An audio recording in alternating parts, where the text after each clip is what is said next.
บนเรือวันนั้นมึงทำอะไรกับโกสองน่ะมึงเงียบมึงชอบโกสองใช่ไหมเออนี่เพื่อนครับเพื่อนใหม่นี่เป็นน้องใหม่เราออกัสจัสตินออกัสจัสตินฝากน้องด้วยครับอายุเท่าไหร่นะ15ครับสกอตแลนด์มีอะไรอย่างงี้ไหมนี่เป็นคนที่พูดเนี่ยครับ Dragon Ball Dragon Ball Dragon Ball สวัสดีครับชื่อจัสตินครับรับบทเป็นทาวินอบกิจครับชื่อเล่นชื่อออกัสเป็นคนที่เบียวแอนิเมะเบียวหนังสือดราก้อนบอลอะไรแบบนั้นติดเพื่อนตามเพื่อนแต่ว่าแบบไม่ค่อยกล้าทำอะไรที่เพื่อนทำแต่ก็พยายามที่จะอยู่ในแก๊งเพื่อนอะไรแบบนั้นผมคิดว่าต่างเยอะเลยแหละครับเพราะว่าปกติส่วนตัวผมคิดว่าผมอะเป็นคนนิ่งแบบกับคนอื่นนะแบบกับคนที่ไม่รู้จักอะไรแบบนั้นแบบผมจะนิ่งมากถ้าพูดถึงเรื่องออกัสกับจัสตินผมคิดว่าต่างกันเยอะเลยครับเพราะว่าผมไม่อ่านอนิเมะเลยไม่ดูเลยสักนิดออกัสในเรื่องก็จะเป็นเพื่อนสนิทโกหนึ่งชอบอ่านการ์ตูนดราก้อนบอลอ่านแบบโกหนึ่งครับแล้วก็เป็นเบสโกหนึ่งเหมือนกันเป็นพี่น้องกับออก้าครับก็ตามน้ำกับโกหนึ่งไปเรื่อยๆเป็นคนกวนๆซนเหมือนกันนี่แหละครับออกัสในเรื่องเราก็เป็นคนแบบกวนๆมีความขี้เล่นแบบเด็กๆนิดนึงครับผมใช่เหมือนเด็กที่แบบว่าเล่นเกมดูการ์ตูนดูอนิเมะอะไรพวกนี้ครับแต่ว่าจะตินในชีวิตจริงอ่ะจะมีความแบบว่าเป็นผู้ใหญ่กว่ามีการแบบดูโตกว่าออกัสครับเขาเรียกว่าอะไรเนิร์ดการ์ตูนหรือเปล่าฟิลแบบเบียวๆหน่อยมีความแบบตามโกหนึ่งมากๆเป็นแบบผู้ตามที่ดีมากๆต่างจากออก้านิดนึงเพราะออก้าดูไม่ได้ตามขนาดนั้นออกัสในเรื่องก็จะเป็นคนแบบเหมือนจะสู้คนนะแต่ว่าก็ติ่มๆเพราะว่าเขาก็แบบเด็กติดการ์ตูนคนนึงแล้วก็แบบขี้กลัวจริงๆก็เหมือนจะคล้ายแต่จริงๆคือคนละขั้วเลยเพราะว่าผมแบบไปไหนไปกันชนอย่างเดียวแต่ว่าอย่างออกัสอย่างนี้เขาก็จะแบบมีความกลัวบ้างแล้วก็แบบติดหนังสือการ์ตูนเบียวๆหน่อยอะไรอย่างเงี้ยครับเติ้ลกับออกัสครับเป็นเพื่อนกันนั่งข้างๆกันอยู่ในห้องเดียวกันก็มีโดนออกัสแย่บ้างหงุดหงิดรำคาญบ้างครับจนได้ไปใช้ชีวิตด้วยกันครับผมก็เลยรู้สึกว่าสนิทกันมากขึ้นครับอันนี้เติ้ลนะครับเป็นหัวหน้าห้องครับ แล้วก็เป็นเพื่อนสนิทของอาชิเองครับใช่ครับใช่เพราะตอนนี้อาชิขี้เกียจไปคบกับแก๊งพวกนั้นแล้วเลยมาคบกับเติ้ลดีกว่าเพราะเติ้ลนิสัยดีใช่ครับใช่แล้วก็ฉลาดด้วยว่าอะไรร้อนไหมร้อนร้อนจริงเหรอจริงเหรอร้อนโอ้ยเดี๋ยวเราเอารถชนเลยอันนี้รถบังคับเหรอนายใช่รถบังคับรถบังคับเหรอสุภาพเป็นรถบังคับสุภาพเป็นรถบังคับ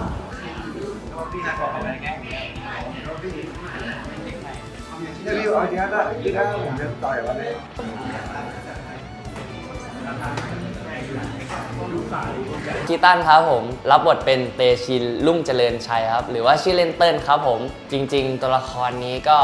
อยู่กับเพื่อนกลุ่มแรกๆตั้งแต่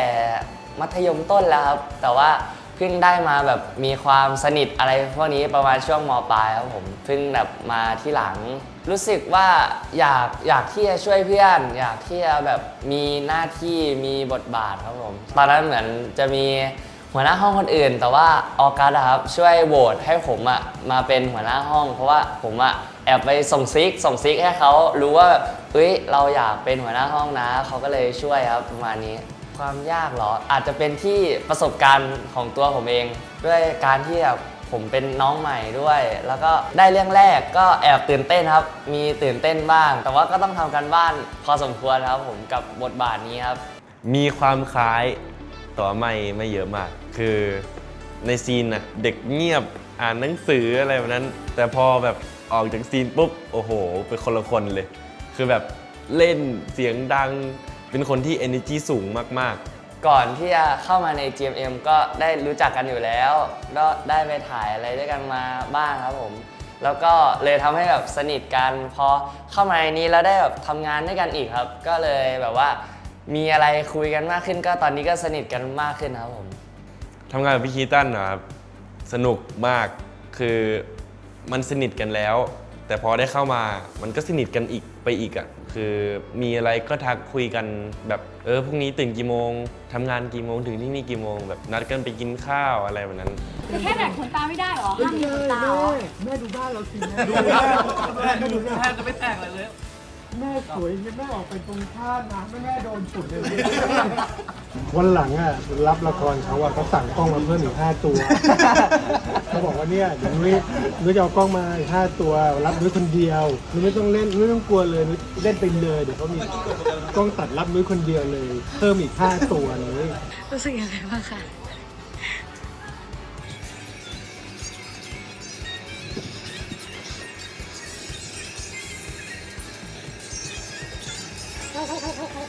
ก็พี่หนุ่ยก็จะเป็นคนที่แบบเข้ากับบทนี้นะผมชอบเขานะ ก็เหมือนเขาเป็นพิธีกรมาก่อนด้วยอะไรอย่างเงี้ยแบบเรื่องเวลาคำพูดอะไรเขาก็จะแบบชัดถ้อยชัดคำมากแล้วก็พี่กัปตันนะครับก็คนนี้ผมชอบเขามากบ้านนี้มีรักแต่พี่กัปตันเขาแบบเขาดูเหมือนพ่อผมยังไงไม่รู้เวลาเขาเข้าบทผมเขาจะแบบดูสนิทกับผมมากอะแล้วผมก็ดีใจที่แบบเวลาแบบเขาเอาเวลาแบบช่วงคีปโลเขาจะแบบทวนบทให้ผมก่อนทีนึงแบบทวนคำพูดที่ตัวเองพูดไปก่อนนะแล้วก็ให้ผมแบบเหมือนส่งบทให้ผมอะแล้วผมก็พูดต่อซึ่งแบบเป็นโปรเฟชชั่นอลมากผมว่าแบบสุดยอดมากครับ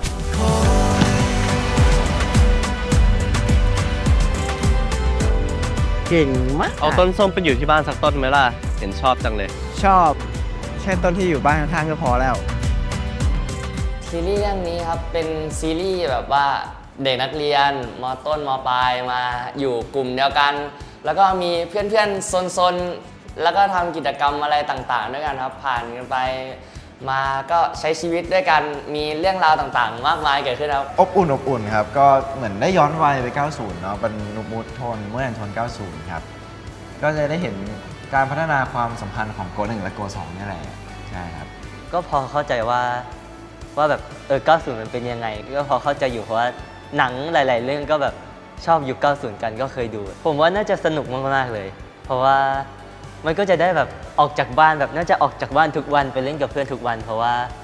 ไม่ได้มีโทรศัพท์ให้เล่นแบบโทรกันคอกันเล่นเกมเนี่ยน่าได้วิ่งเล่น พ่อผมอะเป็นคนบอกผมเองว่าแบบแล้วถึงไปเล่นนู่นเล่นนี่นะแบบไอ้เนี่ยผมเขาเรียกอะไรนะหนังยางที่มันเอาไว้ผูกกันเป็นถักๆแล้วก็ยิงอะคำพูดมันจะไม่เหมือนสมัยเนี้ยเรื่องแบบสมัยนี้คงไม่พูดคำว่าจ้าบนะพี่อะ สมัยเดี๋ยวเขาจะพูดแบบจ้าบว่ะอะไรอย่างเงี้ย ของผมก็เป็นไปดูหนังในยุคนั้น ไปดูว่าคนในสมัยนั้นว่างๆเขาทำอะไรบ้าง เขาชอบไปไหน ชอบทำอะไรอย่างนี้เป็นแบบงานอดิเรกของคนในยุคนั้น ก็ต้องมีฟังเทปแล้วก็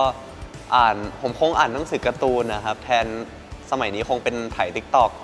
อะไรอย่างนี้เล่นไอจีสมัยก่อนผมคงนั่งอ่านดราก้อนบอล เหมือนในซีรีส์อะครับ ไม่มีโทรศัพท์อยู่กันได้ยังไงอะไรอย่างเงี้ยเขาก็บอกว่าก็เล่นแบบโดดยางลีนีข้าวสารอะไรอย่างเงี้ยก็เ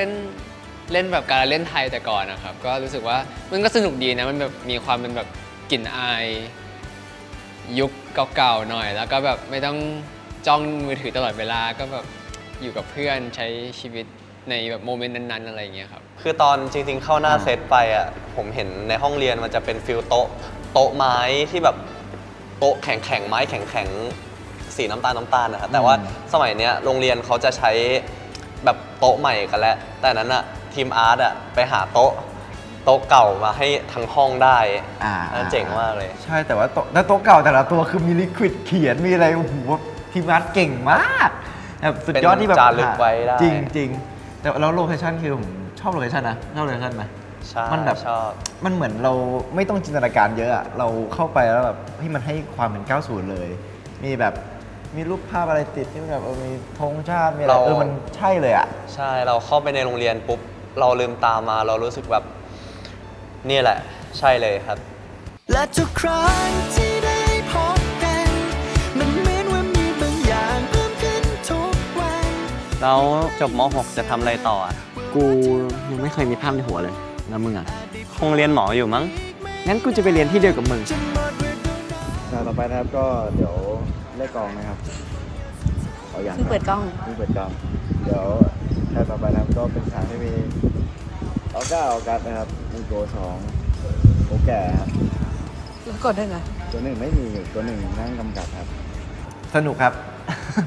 ผมชอบแบบไปคุกคีกับพวกพี่ในกองเลยแล้วก็ ไปถอดปลั๊กมอนิเตอร์ครับ ไม่มี แล้วก็ไปปรับโฟกัสเขาเล่นครับ แล้วก็เอาไวเลสไปจุ่มน้ำอะไรอย่างงี้ ไม่ได้จุฬาไม่มีอะอันนี้ไม่มี ไม่ได้แพง ที่พูดมาทั้งหมดนั้นโปร มีเรื่องจริง ไม่ทำ มีเรื่องจริงแค่อย่างเดียว คือปรับโฟกัส ปรับโฟกัสเล่น ปรับโฟกัสเล่น คนที่ชวนมีเคนชวนคุยชวนนอน โปรเกสชวนเดินเล่น โปรเกสชอบเดิน แล้วก็ชวนแกล้งไปถึงไม่ใช่ชวนแกล้งพอแล้วชวนคนอื่นมาแกล้ง แล้วก็แอลมอนเนี่ยชวนขี่สกูตเตอร์ ก็รู้อยู่แล้วเขาสายซิ่ง ในกองเนี่ยมันจะแบบมีจักรยานแล้วก็มีแบบพวกพี่ๆของทีมโลเคชั่นเขาจะมีแบบเหมือนจักรยานไฟฟ้า โอ้โหแอลมอนเนี่ยซิ่งจัดเลยใช่ครับ ก็น่าจะซนแค่เรื่องนี้นี่แหละครับ เขาเป็นนักซิ่ง นักบิดตัวจริง ตอนนั้นว่าอยู่ในกองมันก็จะแบบเงียบๆหน่อย แล้วก็แบบพูดน้อยๆหน่อย แต่ช่วงไหนถ้าเกิดสมมติตื่นแอลมอนตื่นก็จะแบบก็จะคุยเยอะ แต่แบบแอลมอนก็บางทีก็ชอบแบบมีมุมส่วนตัวง่วงอะไรอย่างเงี้ยบ่อย ตอนพักก็จะมีสเก็ตบอร์ดประจำตัวเขาก็เล่นสเก็ตบอร์ดแบบไถทั่วโรงเรียนอะไรอย่างเงี้ยครับ ไปเร็วเข้าซีน